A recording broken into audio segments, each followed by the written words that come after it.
Well,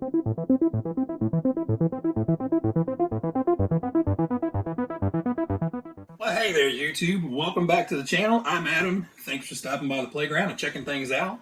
So today, we've got the Lunchbox Black Edition.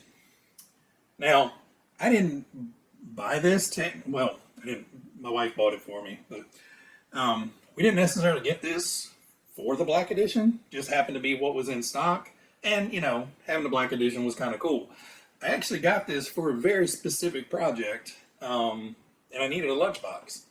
So what I did is I have ordered a separate set of wheels and tires for this, and an extra body and windshield set, so I can actually have both the Black Edition and the creation that I've made.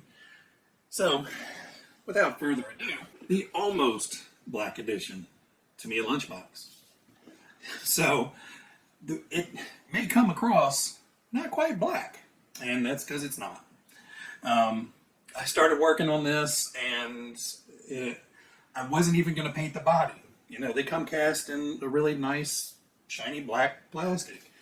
The problem was, on this front end, and it's fairly common with a lot of lunchboxes, there's two big lumps on the front where the screw holes are underneath. I guess it cures a little bit slower because there's so much more plastic there, but it shrinks up and creates kind of two little bulges on the front end. Now, in some of them, it's not very noticeable. In some, it's very noticeable. Lucky me, I got one that was very noticeable. So I sanded them down, and of course, when you sand on the plastic, it turns a completely different color and ruins everything. All right, well, I had a can of TS14 black spray paint. Just paint it, it's fine. And, you know, when you do paint them, they do come out a little bit glossier and a little bit shinier and a little bit better looking overall. So I wasn't too terribly upset that I had to go through the process of painting it. Sadly, though, in my last coat, evidently I got a little heavy-handed, and I got a bunch of runs right down the side and right down the bottom, and then on the other side right down the middle. Of course, I didn't have any more black spray paint. I had just a little teeny tiny bit in there, so I came out the next day and started sanding on it and got all the waviness sanded out of it pretty much, and you know, and that was it. I didn't have enough to spray the whole thing. So hopped in the truck, went down to the local hobby shop. Yep, they're out. Not a can in the store. Not even a can of black. The only thing they had was a can of the PS black. So what's a guy gonna do? Well, he goes ahead and just buys a can of gunmetal because that's seemed to be the coolest color that they had in stock that would go with the black and gray stickers on this guy. So we painted it gunmetal. PS38, I think. I'm not sure. I'll put it here if I'm wrong. But yeah, we painted it the gunmetal, and I think it looks pretty cool. The top part of the lightning bolt does kind of blend in a little bit, but overall, it's a sweet looking little lunchbox. And, you know, I would be happy to have it in the collection. I am happy to have it in the collection, but it's not really going to look like this very often, if ever. So, I know I've kept you guys in suspense long enough. Let's pop the other body on here real quick and take a look to see what we actually made out of this lunchbox. Okay, guys, are you ready for the most ridiculous RC you may see in 2022? I present to you the Mutts Cutts van from Dumb and Dumber. Don't ask me why. I just thought it was going to be a hilarious idea to come up with the Mutts Cutts van. You know, I've seen the Mystery Machine, I've seen the A-Team, I've seen a lot of other ones. I've only seen a picture of somebody that did this years and years and years ago, and not to the level of detail that I did. Theirs looked good, don't get me wrong, but you know, they didn't have the legs on it. The ears were not as cool looking. The tail wasn't kind of cool looking. I don't know. I'm a little biased. I think mine is pretty awesome. So like I said, I got a new set of wheels and tires for this because I painted these in kind of a crunchy, rusty old black steel wheel kind of look. Like I said, I had to have a sacrificial body because all of this fur is either screwed or glued down to the body itself, so there's really no going back.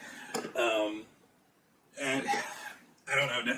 This has been a month or so in the making. Probably 4 or 5, 6 months in planning.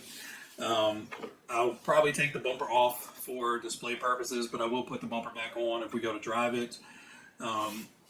Just because the front end up here can get damaged if I smack it into something. But yeah, it's got the little lifty leg like it had in the movie when he got gas. And the cool thing is, when it's going to be going down when it's going to be driving around, these guys are going to be flapping and flipping around. The ears are going to be blowing in the breeze. So, you know, I'm going to make a specific video just for how I went about doing all this, because there was a lot of creativity, let's put it that way. I had to hodgepodge a lot of things on here to get this to work, even remotely correctly. There's an addition on the front end to bump out the nose some. Mounting the tail up here because the tail is actually flexible. So if it does roll over, hopefully it doesn't, but if it does roll over, the tail bends. Like I said, the ears are... I actually sewed with a needle and thread, guys. So this better get a like. This was a lot of outside of my wheelhouse type of creativity a little bit. I don't sew. I can put a button on a shirt, but effectively this is the first functional thing I've sewn, and I think it came out pretty cool. I do kind of wish I'd put some of those little plastic beads in there to kind of weight the ears down a little bit. Just because I know as soon as I start driving, it's going to look like the confused dog, and they're going to stay flapped up. But you know, it's going to look awesome on the shelf. I'm super excited about it. If you can't tell, I'm smiling the whole time. I literally just got this body on here, and that took a little bit of extra effort because I actually started the work on this before I actually had the trucks. So the work on the body started, you know, a couple weeks ago, and yeah, I didn't account for the front end a little bit, so we had to do a little bit of modifications to make that work. But anyway, guys, this one's going to be a quick and short one. I hope you guys have a ton of questions down in the comments. I am going to make a dedicated video just of, you know, every little quirky thing on here, how I went about doing things.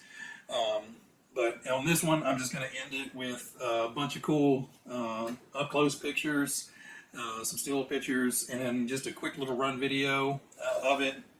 In the actual review of it, I will probably put a little bit more run video in there. I'm just going to tootle it around a little bit just to get some little action shots. I don't want to get it dirty and messed up before I go to try to record a video of how I did it, and, you know, don't mind the dirt, people. Alright guys, brief interruption from present day Addam. I'm sorry we're not going to be able to get it out for a run right now. My entire yard is nothing but either slushy snow or mud still.